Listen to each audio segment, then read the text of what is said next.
it'll say, this call is now being recorded. Okay, so we can't pull a fast one on you and record you without you knowing about it. Anyway, I will now turn it over to Jessalyn Shamess. We're very pleased to have her doing a presentation today. Take it away, Jessalyn. Thank you. Oh, thanks so much for the introduction, Jennifer, and thanks for having me here today. I'm pretty excited. Everyone can hear me? Yay, okay.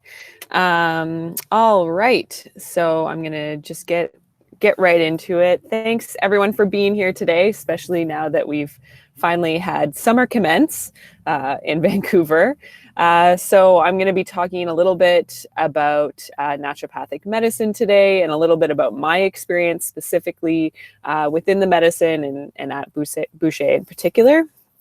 So just a little bit about me to start with. My background, I started at UBC in kinesiology and health sciences. I ended up doing a double degree in nutritional sciences as well, with a specific focus on nutritional biochemistry. That happened to be my happy place.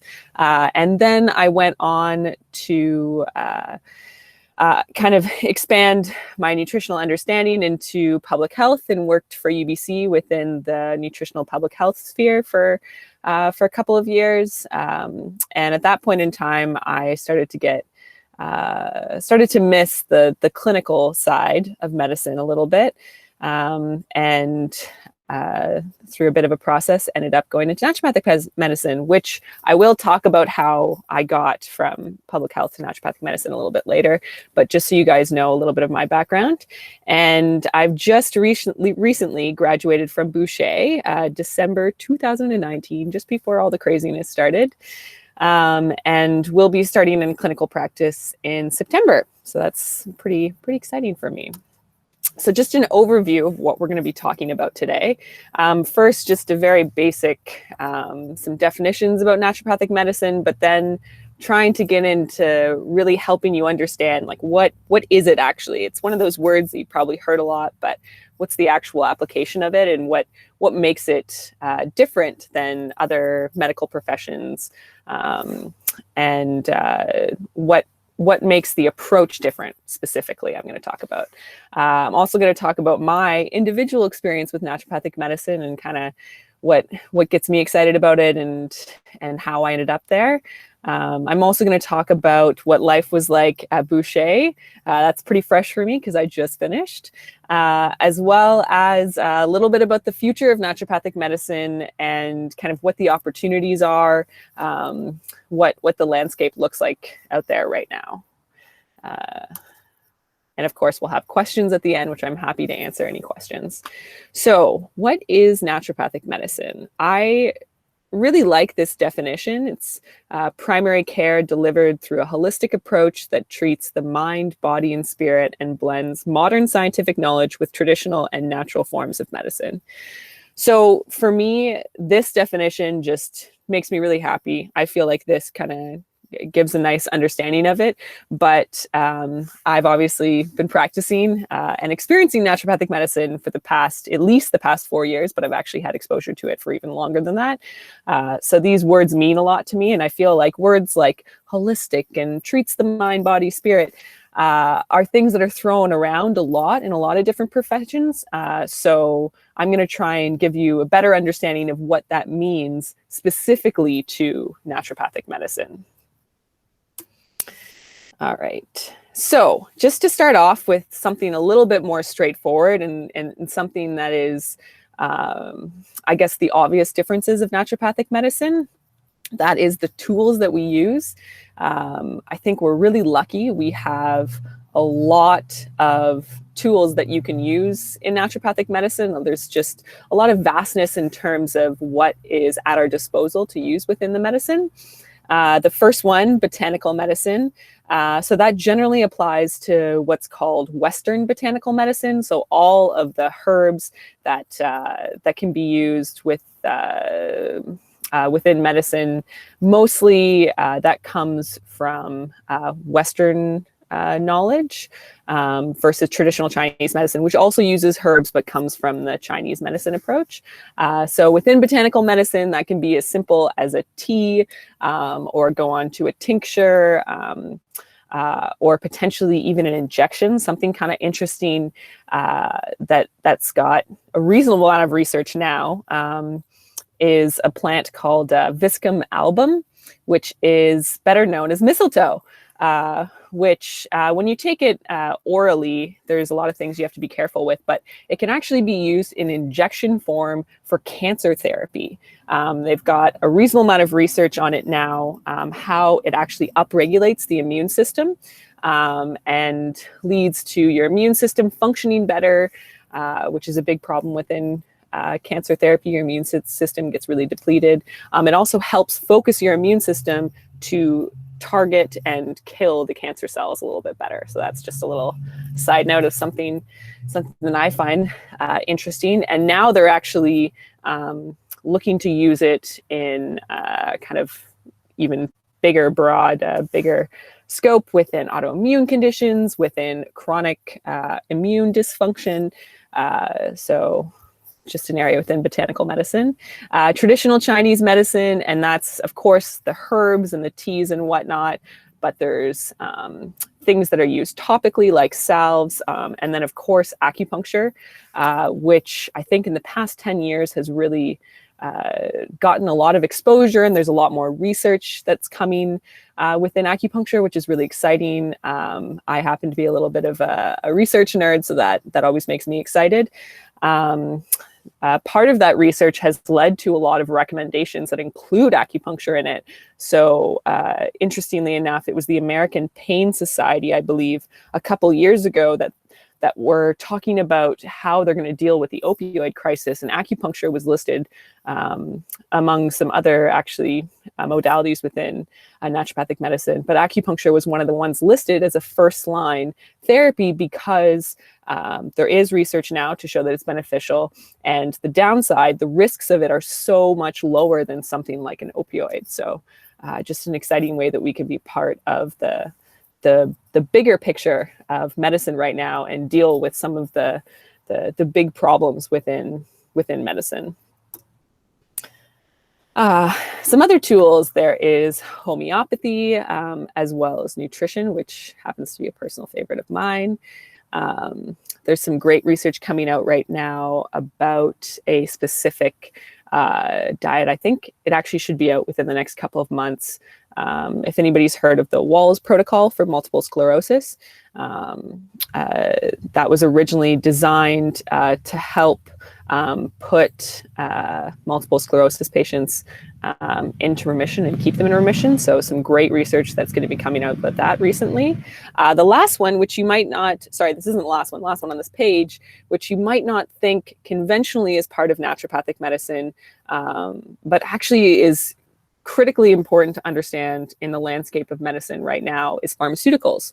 So whether or not you decide in BC to prescribe pharmaceuticals, because you can obtain your licensing to prescribe in BC, whether or not you decide to do that, you do learn about pharmaceuticals at Boucher, which is really important just because the inevitability, everybody within medicine right now, not everybody, but a large majority of your patients are going to be on some sort of pharmaceutical. And so even the understanding of how it works, how it is supposed to be utilized, what the side effects are, what the interactions are, all of those are important things to understand. Of course, then there's going on to actually prescribing the drugs themselves, which do have a place within naturopathic medicine, a little bit higher order, but it does have a place. And the last two ones here, physical medicine. This is also, I think, a little bit of surprise for some people because it's maybe not something that you think of first off when it comes to naturopathic medicine, but actually we're, especially at Boucher, we're taught quite a few different hands-on techniques. So whether that is chiropractic adjustments or lighter mobilizations, things that you can learn after graduation are things like injection therapy when it comes to something like prolotherapy or individual trigger point therapy. There's a lot of injection therapy that NDs used as well. So it's anything that's hands-on. Behavioral medicine, that's the last one. That's another personal favorite of mine. So that encompasses anything anything with regards to more of the psychology side of medicine. So counseling, motivational interviewing, a lot of the complex chronic disease that we deal with, there is a component of lifestyle change that has to happen. And that's not always as simple as just telling someone. So learning the tools to help implement that medicine is a really great tool. So this is just something that was put together by a really phenomenal professor at Boucher, one of my favorites, Dr. Vargo, who's actually a medical doctor. And he was just putting together some of the levels of evidence of these individual modalities within naturopathic medicine. And what's really exciting is some of them actually have really phenomenal levels of evidence. Just for reference, a 1A level of evidence is where there's been a couple or at least a large systematic review or meta-analysis that has showed that that is effective. Level 2A is more within the RCT level. So if you look at something like L-carnitine and coenzyme Q10, they actually have quite good levels of evidence for coronary artery disease. And even better, hawthorn, which is a really phenomenal herb. It's this nice red, beautiful, actually tastes kind of good herb. That has a level of 1A for congestive heart failure, which means there's actually been some systematic reviews or meta-analysis done on the herb to show that it is quite effective for congestive heart failure. So I like this chart. It really breaks it down into individual modalities and where that research stands. And I've looked at a lot of this research myself. I think it's very important to do this research. It's very important to understand this research. And it's great that more is being done. But this is not the only way to look at naturopathic medicine. And really, these individual studies don't really get to the crux of what makes naturopathic medicine different or what makes it so effective. So that's what I'm going to go into right now. So I really liked this quote. It's whatever the body can catch, the same body can eliminate. And that's by Benedict Lust, who is kind of one of the forefathers of naturopathic medicine. And what he was trying to get to was the idea that your body can inherently get better. Now, that seems like just a simple thing to say, but I think that belief really distinguishes naturopathic medicine, the idea that we believe that the body can get better and that we're there to help the patient through that process of getting better, and a belief in your ability, in your body's ability to actually get better. So I'm going to go into some of the philosophies of naturopathic medicine, which actually dictate how the approach to medicine is different. Because I think, we've looked at the tools and that's what people think of conventionally. Oh, naturopathic medicine, you use natural therapies, which, yeah, that's true to some extent. And we do have all those great modalities that we've gone through. But really what makes it different, what makes it, in my mind, exciting and leading edge, is the approach to how you look at the patient sitting in front of you and you decide, what am I going to do with you and how am I going to help you best? So these are the some of the underlying philosophies behind naturopathic medicine. And I still remember the first time that I read these, I was kind of like, oh, okay, whatever. It's a little bit weird. I'm not sure if I entirely understand or believe everything that's on here. And it hasn't really been until I was deeper into understanding the medicine and practicing it myself that I really began to understand these philosophies. So I'm going to try and go through and just give you some individual examples of why and how these different philosophies are actually implemented, and some real life clinical examples that I've had of this working. The first one, first do no harm, that's straight across all of medicine. I think one of the things that's great about naturopathic medicine is the fact that our potential for harm tends to be less. It's not zero, nothing is zero. And, you know, any supplement or herb still has the potential to cause harm. It's really important to acknowledge that. But the tendency to cause harm with the therapies that we use just tend to be less overall, which is a nice thing. Like, you know, a great example, I was talking about acupuncture, being able to use acupuncture as opposed to using an opioid, the risk level is just a lot lower. So it's great that we have those options. So the second one, this is actually probably the one that I struggled with the most when I heard it, the healing power of nature. And I'm sure some of you guys are even maybe like rolling your eyes at this one. But actually, this is the one that I think I've begun to appreciate the most, especially because I have a particular interest in complex chronic disease. But it's the idea that the body, when you take away barriers or factors that are keeping it from healing, and then you support the body at the same time, the body has an inherent ability to heal itself. So even that thought, it's interesting, even that thought, they've looked at research, when you give that thought to the patient that they can actually get better, that alone helps them get better, which is really great. But when you approach that in your patient care, it just changes the way that you are looking at the patient kind of in front of you. A great example would be, you know, you have the flu or even just some sort of cold. And yes, like you could give the person elderberry or echinacea, or there's a lot of things that actually have research that decrease the time. But if you look at the person and, for example, say they've had reoccurring flus or reoccurring colds, and this is like the sixth one that they've had in this particular cold and flu season. If you re-examine it and you're looking at them and asking, why are they continually getting sick and what's keeping them from actually staying well or being well? For example, are they in high levels of stress? I'm sure many of you guys are students, you know that. Are they not getting the proper nutrition that they need? Is their sleep being affected? Is there something going on in their life? Even like a psychological trigger that can be affecting. So this is all looking at the barriers that may actually be keeping them from getting well.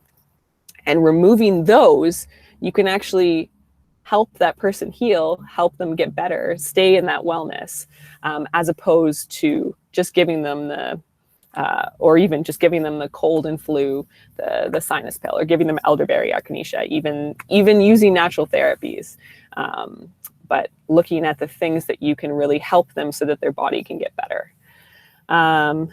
The third one, I think this one's a little bit easier and to understand and definitely another area that's kind of exciting about naturopathic medicine, especially for me. I'm quite a curious person, so understanding the causes of disease it's a fascinating and exciting area to be a part of.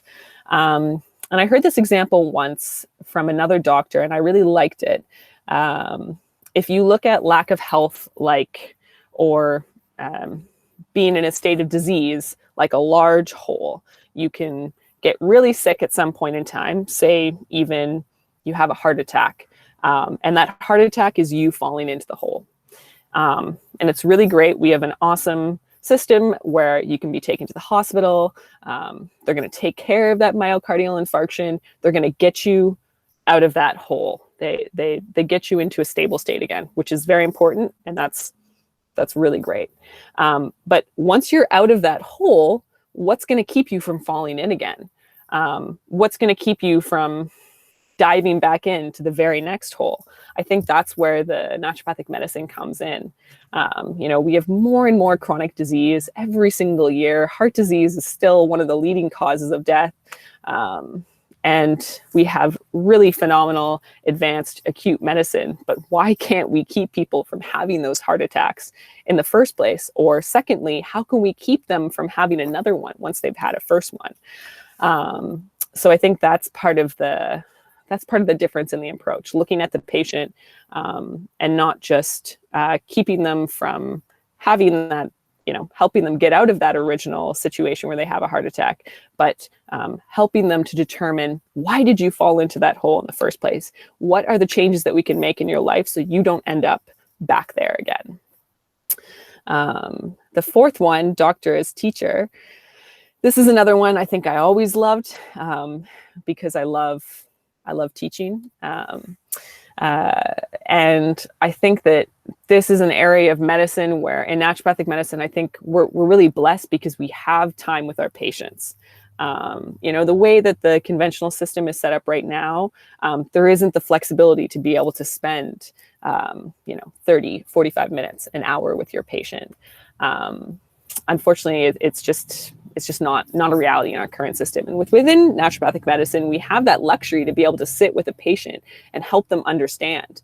And I think the difference that makes for a patient is in understanding every time they go to do that. Say it's whatever it is, a dietary change, a supplement, a behavior. If they understand why they are doing it and link that to their underlying motivations, I'm doing this because this is going to make me have better cardiovascular health so I can play with my grandkids. So I'm taking this supplement, or I'm putting this piece of spinach into my mouth because I want to play with my grandkids. And I understand how this spinach is linked to playing with my grandkids.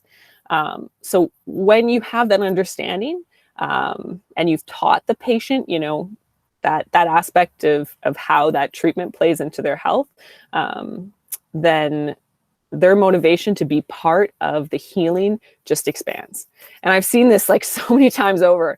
I had one patient who was told by her GP for years that she needed, if she wanted to continue to work on her fertility, she needed to cut out the cannabis.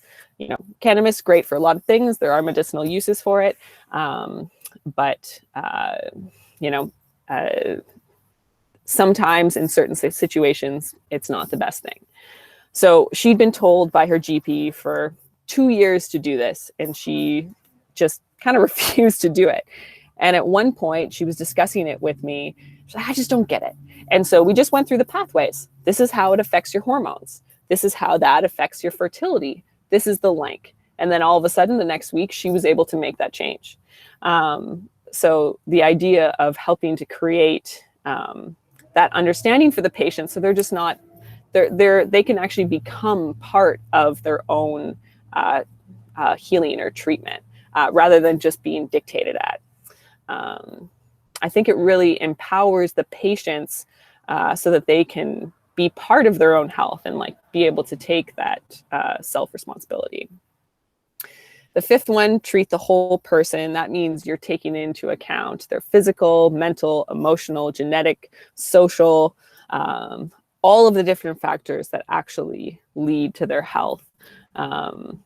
A great example of this is, I think, within naturopathic medicine, and certainly the area that I'm wanting to focus on, I have a particular interest in autoimmune conditions. Now, with autoimmune conditions, it's not just what you are doing, what you're taking, the pharmaceuticals that you're taking in, but your stress levels affects your immune system.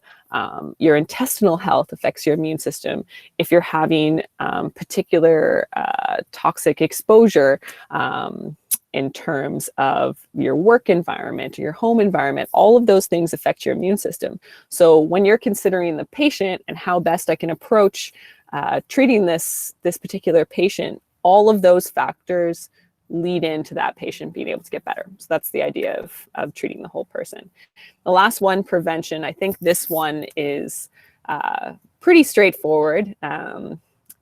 We live in a world where there's a lot of reactionary medicine, which, again, as I've said before, that medicine is so critical.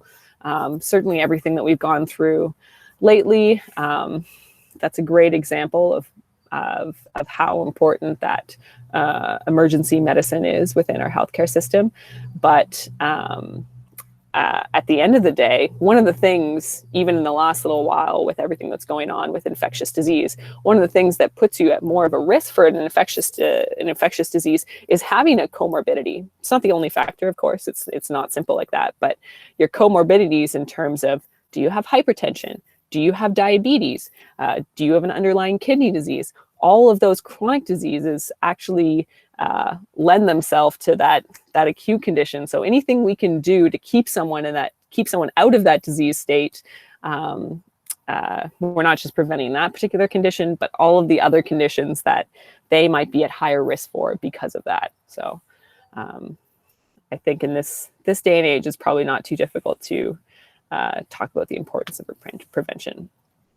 So in everything that I've been talking about with these particular philosophies, I think hopefully you've come to see that it's not just about giving the plant, giving the supplement, it's about the entire approach to the medicine. And what's really great is that I did show you the individual research, which again, very important. But now some of the research is kind of catching up to it's the approach. It's the whole totality. We very seldomly just give someone, it's like, you have cardiovascular disease, here's your fish oil, for example. We seldom just give that person that one thing. It's going to be the whole totality of care. And thankfully, the research is really starting to catch up to that. And there's some really phenomenal articles that have been coming out recently. These are just a couple of them. Naturopathic care for anxiety, for cardiovascular disease. There was a great study about naturopathic care and Aboriginal or Indigenous health within Toronto. I don't think I included it up here. There was another really great one about using naturopathic medicine pre and post surgery and that recovery. But it's just the idea that we're not just looking at medicine as like one individual thing for one individual condition, but we're looking at the entire system, lots of different modalities, and how that whole approach can lead to better health, especially in the world that we live in right now, where chronic disease is so prevalent and unfortunately is just becoming more and more common. I think this is quite important and really exciting that we're getting a lot more research in this area. Okay, so I mentioned at the beginning that I would give you guys a little bit of an understanding of how I ended up at the medicine, and kind of a little bit more about my personal journey. So I'd been working in public health. And as I said before, and I'd really missed the clinical aspect. I love people. I love working with people, and I love research. And so I loved that side of public health, but missing the clinical aspects, that's kind of what caused me to re-examine. And I'd been looking at just your conventional medical school and applying to that, which I've been excited for medicine. I've been excited and interested in medicine for a long time. But at the same time, I actually got quite sick and went through the whole gamut of trying to figure out what was going on and lots of different specialists, and then finally getting diagnosed. And I won't get into the details of it too much, but essentially I remember when I finally saw, after being diagnosed, I saw one of the foremost specialists in British Columbia, really lovely guy, but with a complex chronic immunological dysfunction. He looked at me and said, essentially, okay, here's the categories of symptoms that we can treat. And here's this whole area of symptoms that we don't have any treatment for. And at that time, when I was explaining what I wanted to do with my life, it's still like etched in my brain when he looked back to me and he said, there's nothing that we can do for you. And essentially, there's no hope for all of your future dreams and wants. And at the time, this little collage here, I'd say it's a pretty good representation of my life. I love education. I love the research behind medicine. I love investigating that side of medicine. Hence this is a picture from UBC. This was one of my favorite libraries, great small books there. On the other side, I am an avid skier. I'm a mountain biker. I love being in the outdoors. And he essentially told me none of this was going to be possible. As much as he was a lovely doctor, thankfully I didn't take that particular advice. And I happened to be connected with some really great naturopathic physicians and worked towards healing myself and figuring out all of the factors of this disease. And thankfully, through all of the philosophies that I was just talking about, I did actually get better. And to the point where I think I got to a point where I was better than even before I got sick. So through this whole experience, I just realized that this is how I wanted to be involved in healthcare. And the idea of the complexity of chronic disease, the fact that it's not just straightforward, the fact that you need to create more of a relationship with the patient, the fact that you have to consider a lot of different angles, the fact that it felt it was leading edge in a lot of what we were doing. But at the end of the day, I wanted to do what naturopathic medicine had done for me. It had literally given me my life back and given me the ability to pursue all of my passions in life. And I looked at all of the patients who were in the same situation as me and maybe had not had the experience I had and wanted to give them that ability to pursue their passions. So that's how I ended up at naturopathic medicine and at Boucher. So this is just a couple of components of what my experience has been like with naturopathic medicine. I've alluded to this a little bit before, but we're really blessed with the time that we have with patients. And so your ability to connect with the patients is that much greater. And what I found is that ability lends itself to me understanding the patient better, getting other information that I might not have gotten before, being able to give them a treatment plan that better integrates into their life, not missing components of their condition. I've felt even in the 1 year in being clinical practice that ability to connect with the patients just lends itself to an even greater ability to deal with the complexity of disease. The second one, a pool to fulfill my never-ending curiosity. I find medicine extremely fascinating. And within naturopathic medicine, the fact that you're perpetually striving to understand the underlying causes, to understand all of the different factors that play into their disease, I found it's a great avenue for that, for my curiosity, and for the fact that I enjoy the process of figuring out that person in front of me. The third one, embracing being a trailblazer. I think that within naturopathic medicine, you have to inevitably feel comfortable with the fact that you are doing something newer. Naturopathic medicine has been around for a long time.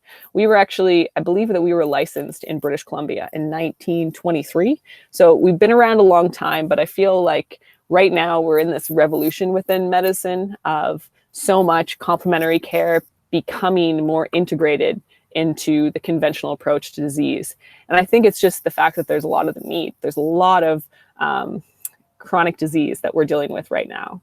And people are looking for other options, which is part of what we fit into. So I think part of naturopathic medicine is not just acknowledging this, but embracing it.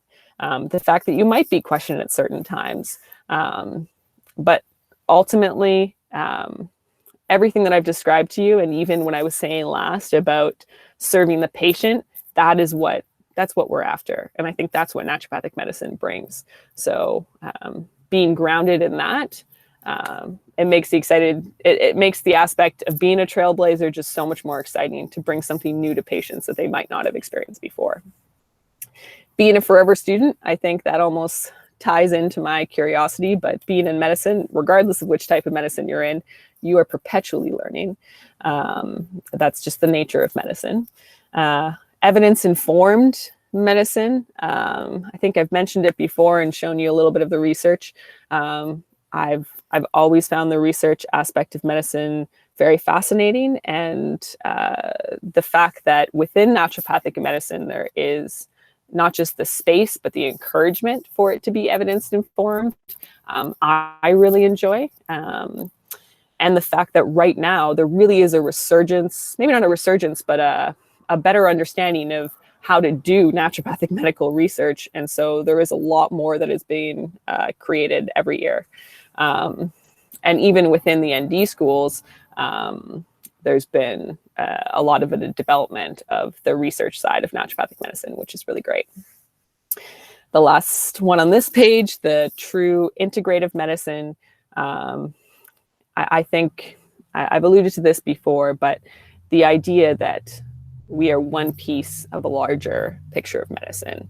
I think that there is space, and I love the idea of everybody working from their area of specialty. And within naturopathic medicine, the modalities that I was speaking about, that's some of the areas that we specialize in. But even specializing in that approach that I was speaking about before. And how that approach fits into the bigger picture of health with other practitioners. A great example, I've worked with a couple of different patients with endometriosis, which is a fairly complex, difficult disease that can lead to a lot of pain and infertility for women.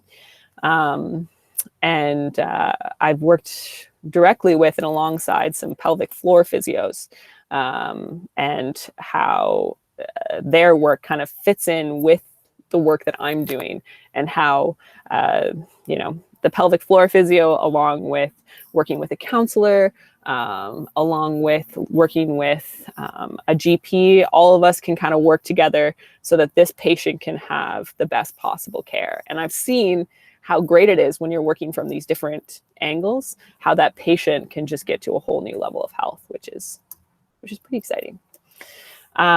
Continuing to work on myself. Within naturopathic medicine, I think one of the things that actually brings a lot of people to the medicine is the fact that we have really pretty great quality of life within our medicine. It's not exclusive. There's always people who don't have it perfectly, but I believe the stat within our medicine is like 75%. Jennifer might be able to correct me at the end. Are satisfied with their career, which is pretty high. And I think part of that is there's flexibility with the approach to how your clinical practice looks like. There's flexibility in terms of the hours that you're working.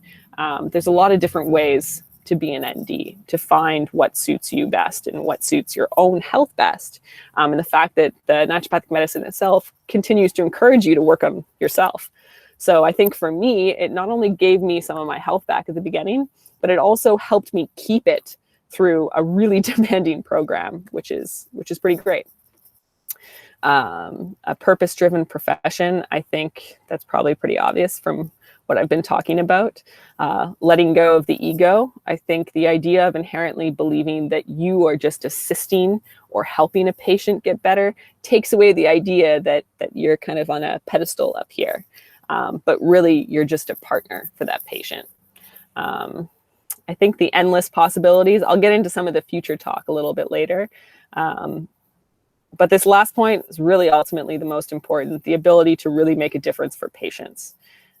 Even in the short time I was in clinical practice, the changes that can be made for that patient that impact their health, that impact their life, that impact their relationships, that impact their jobs. Health is such a critical component to all other aspects of your life,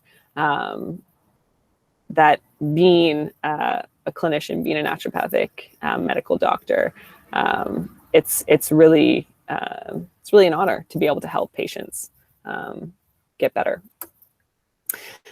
Now to talk a little bit about Boucher, woohoo, which I'm recently graduated from, so I'd say it's pretty fresh relatively. First off, I think it's important to know that it is not an easy program.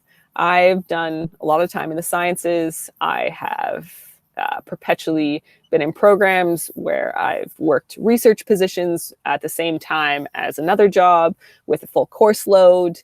with volunteer positions. But coming to Boucher was a totally different level.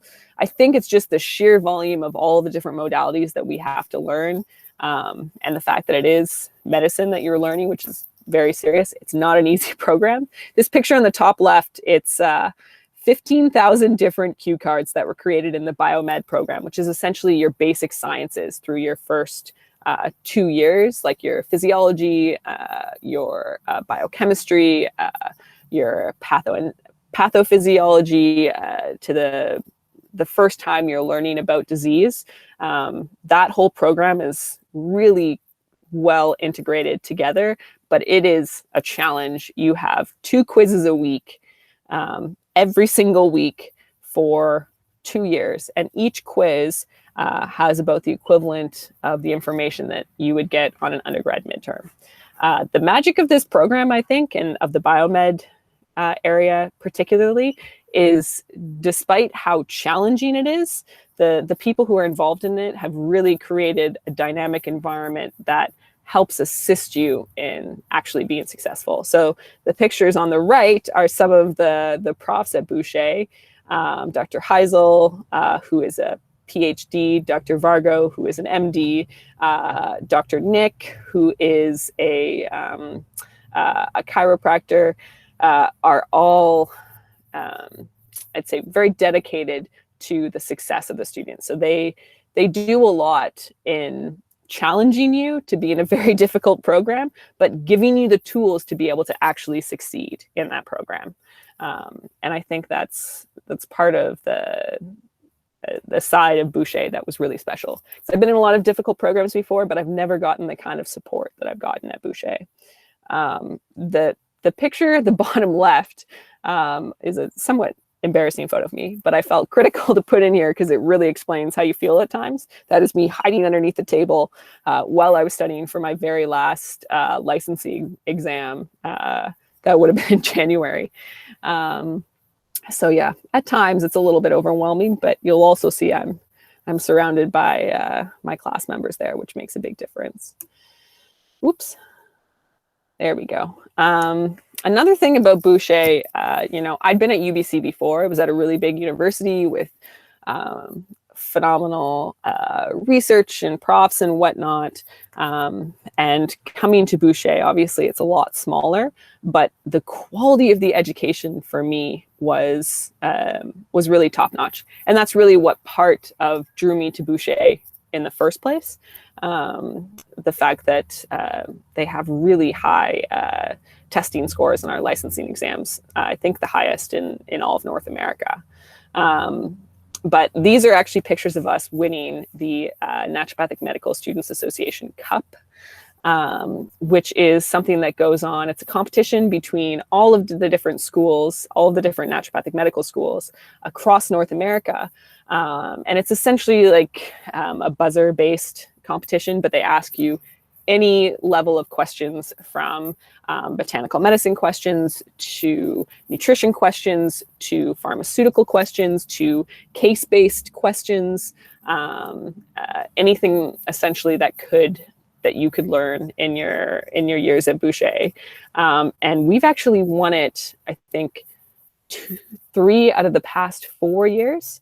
There's 1 year we got runner-up, but we had gone into, I think, triple overtime. So, and I think this is just a testament to everything that I was talking about in the biomed program. I think when you're in your undergrad, you're in this process of, you madly study for your midterm or your final, and you cram a bunch of information in there. It gets regurgitated out onto the exam, which is great. You do well. And then a lot of that knowledge seeps out. And it's hard to retain a lot of that knowledge within your undergrad. I think the magic of the biomedicine program, which I didn't even really understand until I was writing my board exams, but the magic of it is that because they overlap a lot of your testing, you're just getting perpetually tested and overlapped in terms of the information that you're learning. And because of that, that great integration that profs like Dr. Heisel and Dr. Vargo have created, the information actually stays in your head. So I remember the licensing exams for naturopathic medicine are challenging and incredibly detailed. And there would be things, I'm looking at this specific example of how the kidney works and what it particularly filtrates. And I may not have actually studied that for the exam, but I can actually visualize Dr. Vargo drawing something on the board and explaining that. And I was able to answer that question. So the ability to actually remember stuff far past when you actually think you would remember those items. I think that just kind of plays to the magic of the biomedicine program that they've created at Boucher. And finally, just to talk about the cohort model at Boucher, because I think I knew inherently, great, small class sizes, more one-on-one time, that's good. I'm sure, you know, a lot of you guys have experienced that. But Boucher was a whole different level of what the cohort model created. These are some of my fellow cohort members. By the end of the program, these are people that you've essentially been in the trenches with. You have a whole different level of bonding when you've gone through something like Boucher. And I think the fact that they work to create this environment at Boucher, they actually work to take away the competitiveness that happens within, or at least the negativity of competitiveness that happens, especially if you have any kind of science background. If you were like me going towards medicine, you are competing from the very beginning. You compete through high school to get into a good program. You compete throughout university to get into your graduate program. You are perpetually competing. And then at Boucher, what they teach you is that the person next to you, their success does not mitigate your ability to be successful. And that actually, when you work together, you can all be more successful in the end. And it was interesting. I remember seeing the process within our cohort. We have quite a few very competitive individuals in my cohort, and how it started out. And, you know, you're still in the, I don't know if I'm going to share things with those people. And I worked so hard on these particular notes. Towards the end of our program, we shared everything. I made a great diagram. I put it up. So-and-so did a great review of another class. They put it up. We worked together.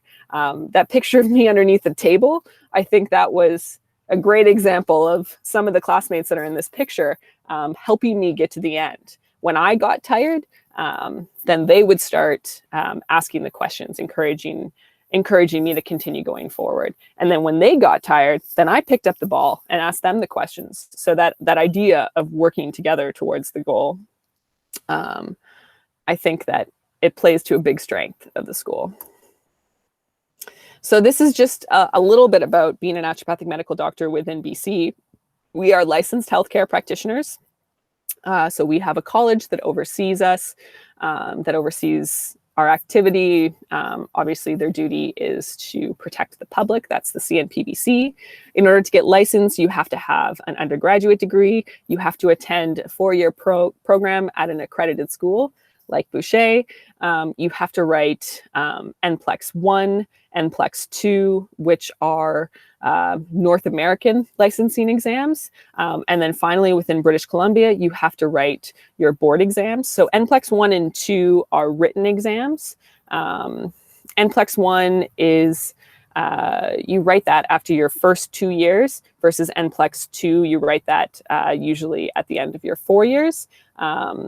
And the board exams are actually all oral exams where you're put through cases and essentially your ability to be safe, to have the correct thought processes tested. There are additional exams like the pharmacy exam that you can take in your 4th year once you're done. The great thing about being a naturopathic doctor in BC, we do have the largest scope of practice in Canada. Which is pretty great. So the future of naturopathic medicine, I feel like this has even been developing in the past couple months, at least my understanding of it. Integrative medicine is a great example. I think more and more NDs are being included as an important part of, or an important practitioner in an integrative approach to healthcare. A great example of that is at the BC Women's Hospital in Vancouver. There is a naturopathic doctor who works with the Complex Chronic Disease Clinic. So they have a great integrative team set up in terms of, they have their specialist internists, they have the naturopathic doctors, they have physios, they have OTs, they have social workers, I think they have counselors as well. Anyways, they're all working together to help treat these complex chronic diseases. So that's a really great example. And just seeing more and more of those pop up. Working with sports teams, there's a couple different naturopathic doctors. I think the bobsled team, the ski team have a naturopathic physician. Actually, one of the girls that I graduated with is likely going to be one of the first NDs to work with the sports climbing team that would have been at this Olympics, but obviously that's been pushed back. Executive health, the idea of executives and anybody working in the corporate world or working in a world where they are passionate about what they do and they want to be at their best game. There's quite a few naturopathic doctors who have set up programs to really treat those kinds of patients. I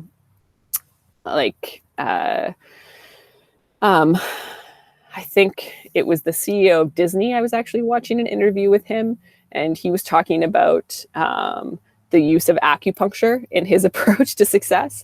So I think there's been a lot more of an understanding of how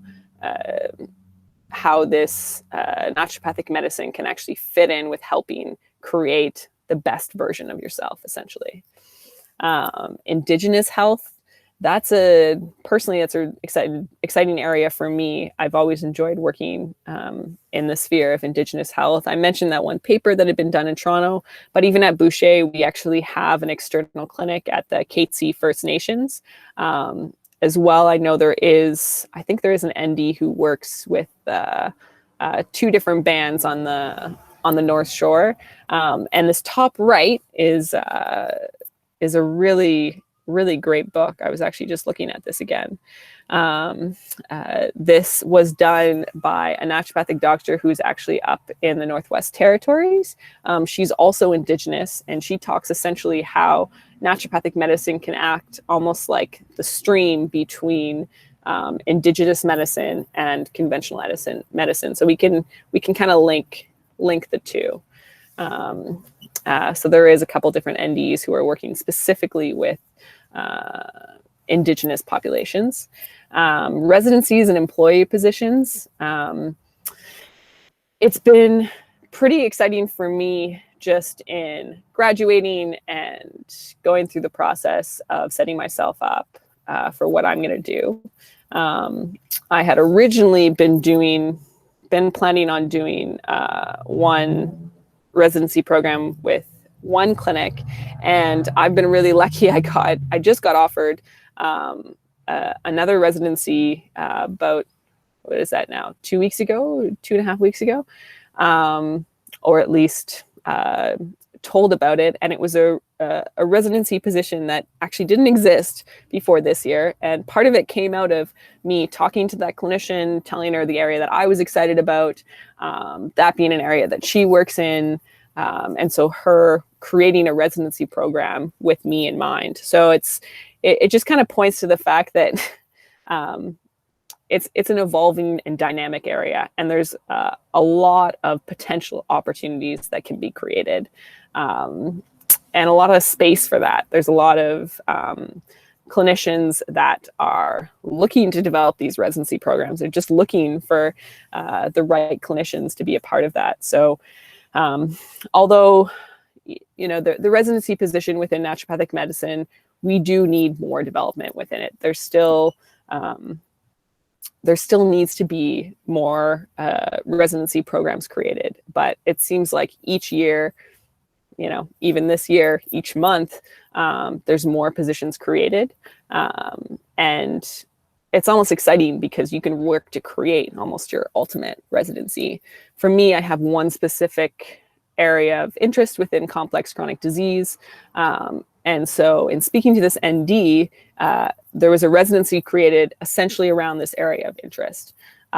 So it's exciting, the fact that you can kind of put your passion, explore your passion, and that kind of exploration with NDs can actually create new opportunities for you. And this isn't the first time this has happened. I've had a couple other opportunities, and even some classmates that have had opportunities like this. So I think they're only going to be growing more.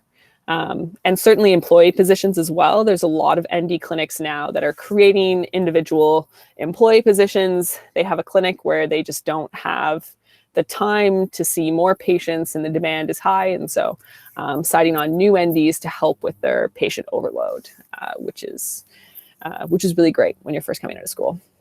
Veteran and military care, that's another area that's more within the States, but generally everything that happens in the States inevitably seems to happen in Canada.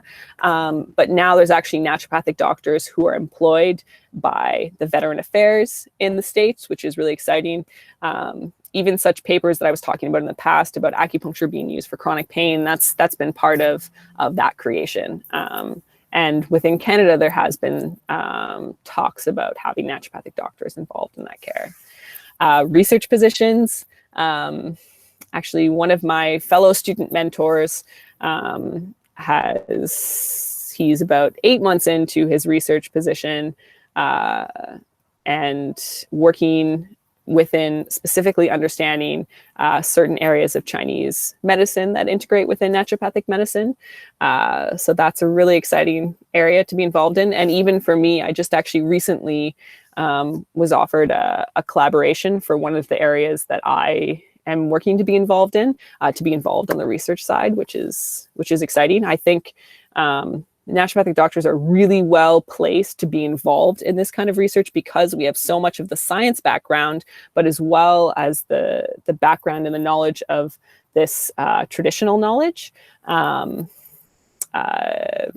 specifically when it comes to things like nutrition and botanical medicine, traditional Chinese medicine. We're well placed to be involved in this research, and so it seems like with everything that the public is wanting to know about those things, there's just more and more research that's being created. The last one, global health, and that's the other picture that's underneath. That's the Naturopathic Doctors International Society. That was created, I believe, in 2009. And it was a program created in response to the increase in prevalence of cervical cancer within Nicaragua. So NDs go down there to offer health education to women, as well as free gynecological exams. And there is a permanent clinic down there, but they also have brigades of students that go down to help out, which is really exciting. And I believe that the current president is actually one of the profs at Boucher. So this is just my last little page of words and things that have gotten me excited about naturopathic medicine and what I think it means to actually be an ND. To be open-minded, I feel perpetually grateful to have this profession. I am constantly challenged, but in a way that is really exciting, especially for a person who does well in a challenging environment. I think you have to have tenacity in this industry. Creativity is really helpful. It really is a leading edge area. Obviously, I think you've now seen how holistic it is. The flexibility, I think that's really important to talk about from a quality of life perspective and what it means to actually practically be an ND. NDs tend to be very satisfied, to enjoy the fact that it's patient-centered, even to embrace the fact that you get to be your own boss if you choose to be. So the entrepreneurial side of it, the fact that it's a profession just filled with passion and curiosity. If any of these things are things that connect with you, then I think this is a profession that you should really consider. And of course, references are very important. And then this last one is just a list of different books if you're wanting to learn a little bit more about naturopathic medicine, to get a better understanding of like the complexity or what actually excites many people about the medicine. The Lost Language of Plants, if you're wanting to understand a little bit more about botanical medicine, is a really phenomenal book. When the Body Says No, that has more to do with behavioral medicine. That's actually done by a doctor, a local doctor, but really, really phenomenal book in terms of how essentially the psychological side and your thought process links with disease. A whole host of other ones. I won't go through all of them there, but I think that they can send these books out if anybody has any interest in them.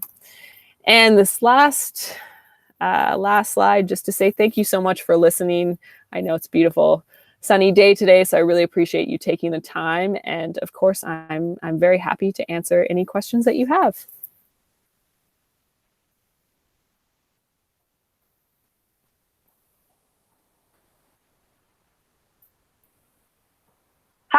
I muted. I mean, I opened my camera and did not unmute myself.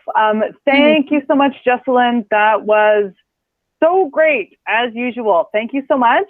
Yeah, I get so excited about naturopathic medicine listening to you. Not that I'm not on a general basis, but yeah, that's, thank you so much. No, thank you so much. That's great. So we will now kind of move to our question period. Oh, we got one from Kate. She's curious to know more about the counseling education at Boucher. Jessalyn, you're up.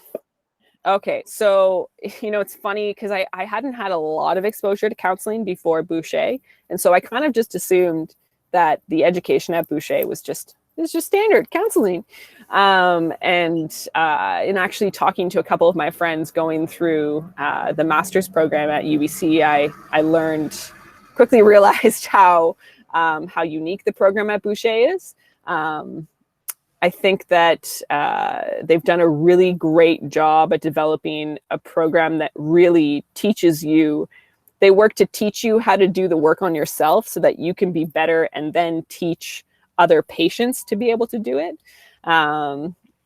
I think more and more certainly from a research perspective, there's a lot that's coming out about how trauma, how past individual experience, stress, how all of these things are interacting with disease. And so I think what I really liked about our program is it really took you through the practical steps of how you would sit in front of a patient and figure out what was going on with them and be able to give them that counseling support to help them process that emotion, to help figure out how that emotion is involved in their disease. Of course, we're also taught when it's a good idea to refer out, but the counseling program at Boucher was actually one of the areas I was really surprised about. I had no idea before, but on the other end of Boucher, it's probably one of the things I loved most, just because it was really really rooted in understanding how to do the work yourself. And I don't think I understood so much before about how if I can do it myself, I can better teach it to someone else in front of me. There's a whole class that is just based on role playing. So essentially working with people who are presenting with a case and being able to work through that with them and then discuss it afterwards. And then even when you're in clinical practice, then your counseling class then starts to reflect your clinical experience. So we bring up clinical cases and walk through how to address that. And for me, that was really helpful because, for example, I had a woman who had some pretty deep trauma. I was mentioning the endometriosis, and that was one where the past trauma seemed to fit in with the disease a lot. And she was perpetually getting triggered at her work, which would almost instantaneously cause her more pain and put her into a flare. And through some help from the counseling program, I was able to work with the patient and develop some tools so that she could work through that emotion a little bit and work through the process of not being essentially not having that emotion instigated at her work, and eventually actually ended up with her having a lot less pain and having a lot less flares. But yeah, that was a great example. Hopefully that answers your question. Thanks, Jessalyn. Ooh, they're coming. Okay, an admissions type question. So I would like to introduce our senior admissions advisor, Laura Ryan. If you can see the gallery view, you'll be able to see her smiling face there. She has popped on to answer any admissions type questions that come up, like Taylor's. I have all the requirements. I'm wondering if there's an expiration. Graduated 5 years ago, plan to apply in maybe about 4 years. Laura, over to you. Thanks, Taylor. Hi, thanks, Jennifer. Yes, Taylor, so your prerequisite courses need to be completed within 7 years of your application.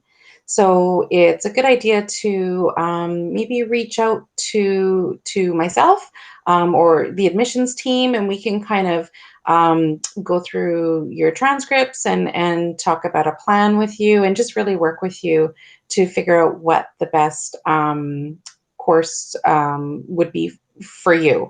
And yeah, I mean, we're happy to help. So if you find that helpful, many students do. And that way we can develop that relationship with you as well. And yeah, just go along and take steps with you. I hope that helps. Thanks, Laura. Yeah, and thank you. Yeah, basically, I encourage anyone who is thinking about applying or who has any questions about your own prerequisites or previous courses or your degree or anything like that, please reach out to our admissions people. They can look at your particular case. They can do a preliminary transcript review, and they can really answer very specifically questions about what you might need to do to, kind of upgrade your prereqs. And there are many cases where you don't have to redo all of them. But just please reach out to admissions and we will help you out. Catherine's asking how many Americans attend. Well, I don't have it sort of fluctuates every year. We definitely have Americans who attend. Boucher is an amazing school, as Jessalyn has pointed out. It is also up to half price for American schools. It's like a third of the price. Oh my God. Okay. So that's the exchange rate. And that's because in Canada, it's illegal to charge. We're a private institute, but it's illegal for us to charge way more than what the going rate would be for a public institute. And public universities here are heavily government subsidized. So that's why, it's just way cheaper. It's not that it's a worse education. It's amazing, right? It's so great. We're the same accreditation as any of the American schools. It's the same designation when you get out, as long as you write NCLEX as any of the American schools. But because we are a private institute and we are not degree granting, we are not eligible for Title IV funding, which means that Americans who need student loans or bank loans to come can't come. So we would have way more Americans. We're in the process of applying for degree granting. And once we get it, my prediction is that it will be 90% American students because we're such a great school. Vancouver's such a great location. And we'll get to Kate's question about the highlights, and I'll turn that to Jessalyn in just a second. But indeed, at the moment, there are a lot of prospective students who just need funding, and so they can't come because even though it's so much cheaper than an American school, they don't have, $75,000 American dollars just lying around in order to be able to come. They would need some kind of loan, and that means that they can't come to us. So people who have private sources of funding or can borrow money from a relative or something like that, they come, and we get. It can be up to 30% of the class can be American, but it really fluctuates every year because we have small cohort sizes and the numbers are relatively small.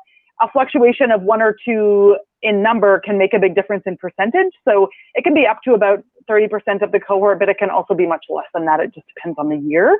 I will turn it over to Jessalyn for highlights of living in Vancouver while at Boucher as a recent grad. Oh, it's funny. I just wanted to expand on your last point to Jennifer, just Boucher, because I talked a little bit about in our presentation the fact that we seem to keep winning the NMSA Cup. And last year, I think we actually just like decimated the competition. And that is, it was fun to watch. But that's a competition between all of the ND schools in North America. So the fact that we are perpetually on the top of that, I think, is a great example about, despite the fact that we're a smaller school, the quality of our education is really good.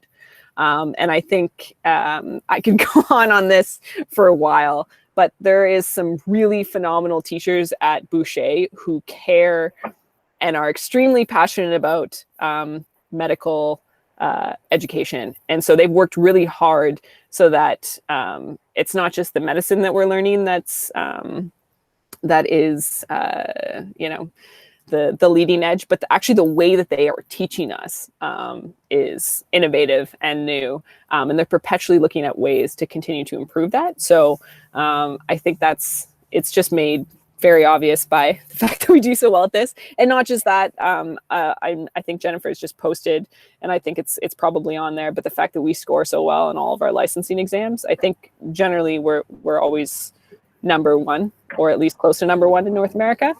So I think that just points to how great the education is. So just to your question, Kate, about highlights of living in Vancouver while at Boucher as a recent, are you looking like what it's like to live in Vancouver while going to Boucher? Is that, just want to make sure I'm on the right. Yes. Okay, great. Oh man, I love it so much. I'm actually, you can't really tell. I'm on the process of just going on a mountain biking trip and then a kayaking trip. Vancouver is just an absolutely stunning city to live in.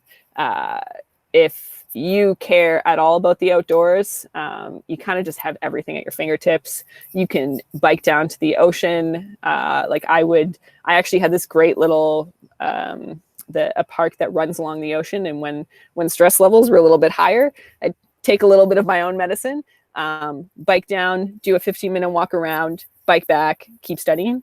So that was a massive benefit of going to Boucher. It's just, I think Vancouver is an absolutely stunning place to live. Great skiing, great mountain biking, great hiking, really lovely people. It's really beautiful and green. I got stuck in Alberta, which I do also really love, but I got stuck in Alberta during COVID. And I remember coming back to Vancouver, I was just like, oh, it's so green. It's so green here. Yeah, it's a great place to live.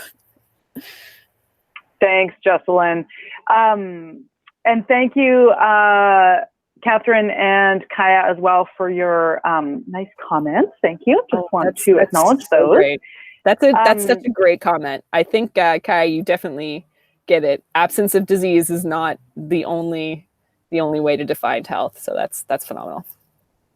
Right on. So I also, just full disclosure about the location. Boucher is technically not in Vancouver. Hilarious. Yeah. So Jessalyn, I believe you live, in Vancouver.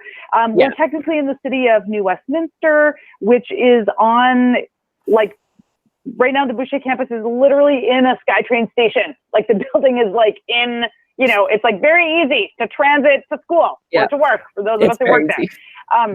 And so we have a lot of students who live anywhere along the SkyTrain line, which runs all the way from Waterfront and downtown Vancouver all the way up to Surrey. And if you look at a map of what we call the Lower Mainland, right, which is all those cities, you can see that, there's a bunch of cities in this area. And Boucher is right on the riverfront in New Westminster. So It also has, it's close to water, and it's got this lovely little park by the river. And some of our students do live in New West where they can walk or bike easily to school, but a lot of them live just anywhere along that SkyTrain line, from right in downtown Vancouver all the way out to, to Surrey, which is east of New West. And kind of south. Anyway, so it is a wonderful place to live.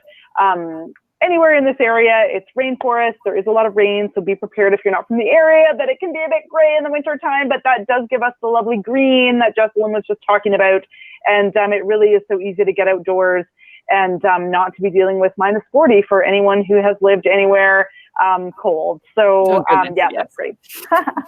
And the link Y Boucher that I posted, indeed, as Jessalyn said, if you scroll down just a little bit, you'll see the NPLEX scores, and we've done it as us stacking up against the average of all the ND schools in North America. So we didn't do them one by one because we didn't want to call out anybody, or, you know what I mean? It just doesn't, I don't know. It's just we also collaborate and get along with all the other schools. We do love the other schools. We really, we do. We're not trying to say, they're bad or anything. We just wanted to show that we really are exceptionally good at those board exams, like Jessalyn was saying, and we keep winning the NMSA Cup, and we're, our students are just very well prepared for this stuff. And that's, it's the small cohorts, it's all the things Jessalyn talked about, the collaborative environment. It's just really, we have a lot of strengths. And I also just wanted to share the other link that you'll see. Sorry, I apologize for the length of the link, but it's on the AANMC website, the Association of Accredited Naturopathic Medical Colleges, of which we are a member. They did a graduate success and compensation study in 2020. So it does not specifically address, as far as I recall, job satisfaction, or not as specifically as their 2015 survey did. But what I remember from the 2015 survey was that number of 84% of NDs were really satisfied with their, that's what I recall anyway. I could be wrong, but it was very, very high. MDs, it tends to land around 53% of them say they would do it again, knowing what they know now when you survey them later in their career. And that's according to a study that Forbes magazine published or referenced. But the one that the ANMC did, it was way higher, right? 84% is pretty good of people who say, yeah, I do this again. I'm super satisfied. I love it. And you'll see a lot of information in that ANMC study about flexibility and the amount of money people make, which is also a lot of questions that we get, right? So it's good information if you're considering this profession. It's just, it's more information for you. So I feel like I missed something. Oh yes, Catherine, about wanting to be able to work. I just want to clarify that, Catherine. Do you mean that you would want to work to make money while you're a student, like have a job? Or do you mean work after graduation as an ND? If you could just clarify.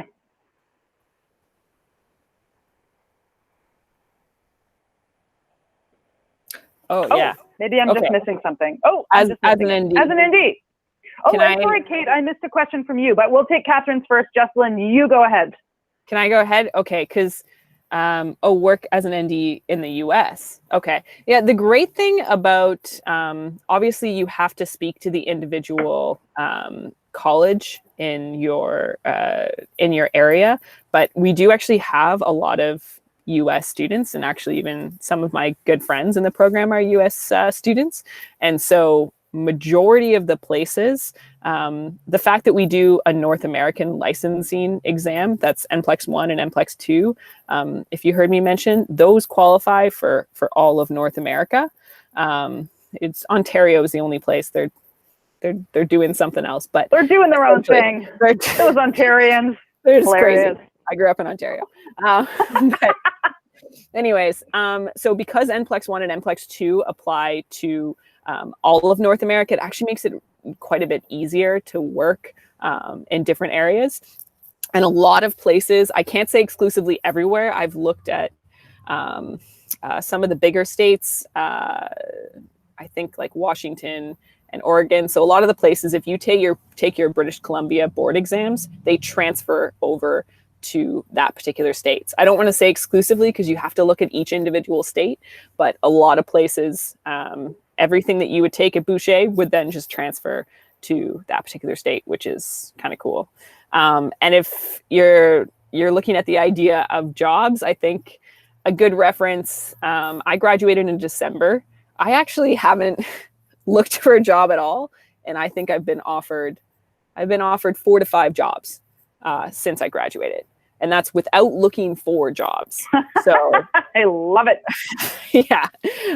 It's funny because the last one came, I was about to sign the contract for another job, and then I had another offer. So in my personal opinion, there's a lot out there. And this isn't just me. I've had a lot of classmates who've been in similar positions where they've had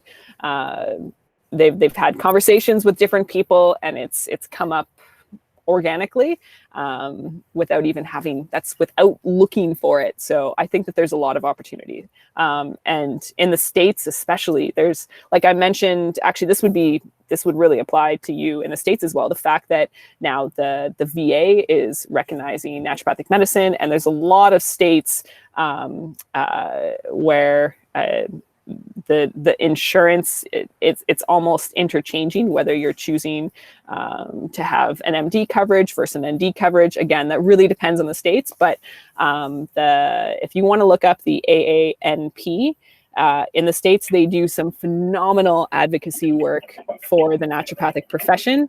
And I've actually had quite a bit of exposure to the States. So if you want to send me a message to talk about anything particularly in the States, yeah, they're doing a lot in the States as well to kind of expand the scope.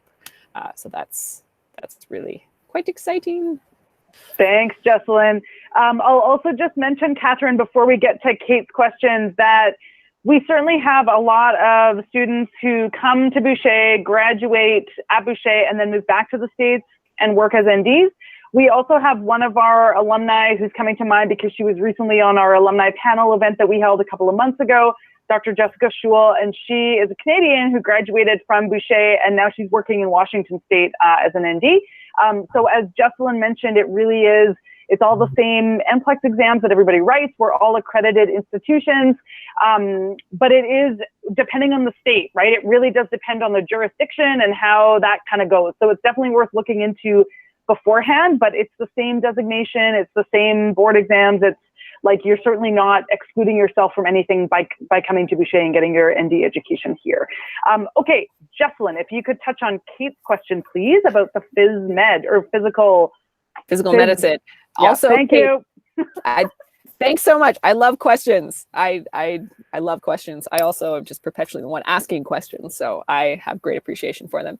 But the physical manipulation education at Boucher, I actually think that's one of the areas where Boucher we're really at a top notch there. We have a really great physical medicine program. So you go through your anatomy training first. So it's really extensive anatomy training.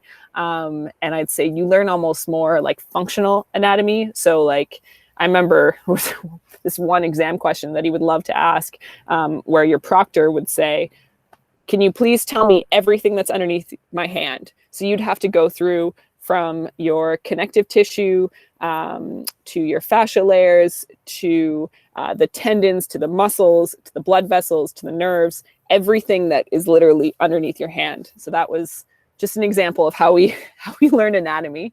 So after your anatomy training, you then go into physical medicine, which is a lot of the assessment side. So all of the different tests, like for example, you think that you have an AC separation, all of the different tests that you would do on your shoulder in order to determine whether it is an AC separation, again, for the whole body. And then finally, you end up at the manipulation classes, which are essentially the chiropractic manipulations. And we have quite a few different classes in that as well, where you learn manipulations for the entire body. And there's quite a few students. Physical medicine is not particularly my passion, but actually one of my best friends in the program, that is her area. She loves sports medicine. She wants to work exclusively with rock climbers. She is incredibly gifted at that. And she came out, and many people come out with really good adjustment skills. And in fact, they say, like, often, especially with our program at Boucher and how strong it is, you can come out with the same adjustment skills as a chiropractor. And actually, it's one of the reasons we actually end up with quite a few chiropractors in our program as well, who end up becoming dual chiro NDs. But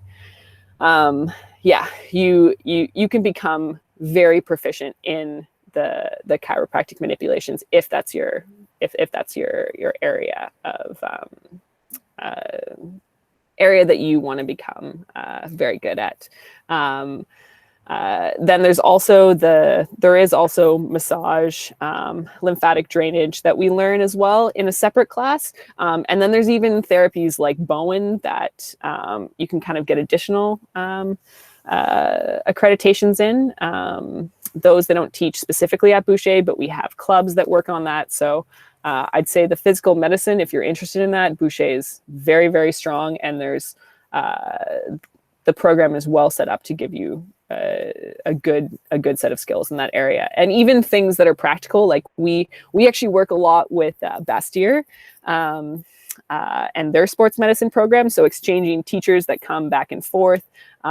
We also do, we used to do assessments, not used to, they still do, but I did assessments with rock climbers, with marathon runners, with rowers. So working with a lot of different sport athletes. So lots of opportunity for hands-on work. We spend a lot of time learning how to get very competent with adjustments and physical assessment and that whole side of medicine. Thank you, Jessalyn. So yeah, thank you. Oh, one more question from Catherine, sneaking it in under the wire. I love it. Nice. Does it matter where one does the science prereqs? I've got several humanities degrees. Love it. Laura, I will turn this one over to you. Thank you for your question. Does it matter where you do your science prerequisites? I mean, I would say yes and no. I think that, we've got some great recommendations with students that are currently working on their prereqs, their science prereqs, and they're going through TRU. I know University of California has some options online. Everything right now is pretty much, as far as I know, online. So, Catherine, it might be a great idea to reach out to us, and I can definitely email you after today's session, and we can talk a little bit further about your science prereqs and see where you're at. I hope that's helpful. Oh, how cool. Thank you, Laura. Yeah, nice.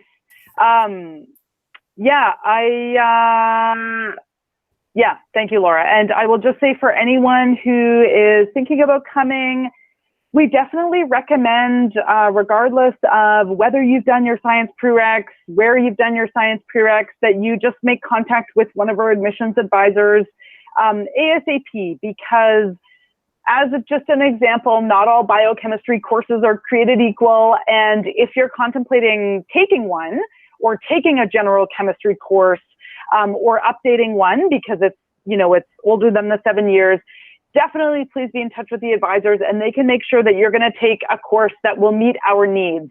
And they can also tell you whether what you already have is going to meet our needs. So please do just be in touch, whether you're thinking about coming, even if you feel like you already have the science prereqs, just please be in touch. We'll do a preliminary transcript review and just make sure that you're kind of good to go. Some people think that what they have is good, and then we've had this in the past where they haven't really made contact with an admissions advisor, and then they do it right when they apply, kind of at the last minute, and then something that they have doesn't work, and then they have to delay a year while they get one prereq that they could have, sort of done previously. So definitely a good idea what Laura said. Just please be in touch. I'll just stick admissions@binn.org. I think I didn't misspell that. Haha. Anyway, that's the admissions, just general email. Please do be in touch. So thank you, everyone, so much. Thank you, Jessalyn, for this great presentation. Thanks, everyone, for coming and asking such great questions and being so engaged. Our application window is still open this year. We have 2 more weeks from today, right? It closes on July 31st. If anyone is considering trying to come this September, just be in touch with us. We'll help you through the process. Generally, it's a longer decision. It's a big commitment, right? Generally, people are in touch with us for a year or more before they even apply.